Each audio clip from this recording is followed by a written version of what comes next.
Итак, я пришла прямиком с ВБ, на котором я купила вот такую штуку.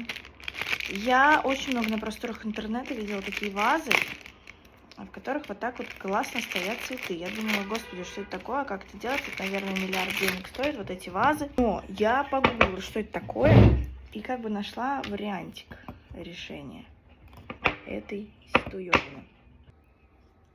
Я просто нашла эти одуванчики на улице. Короче, вот такая прикольная штучка. Сейчас я налью сюда водышки. Блин, такая штука. Цветы вставляй как хочешь. Но ясен пень, что сюда нужны не одуванчики, а что-то поинтереснее. Но просто вот быстро я нашла только одуванчики. Ну, как бы, да? Что-то в этом есть. Наверное.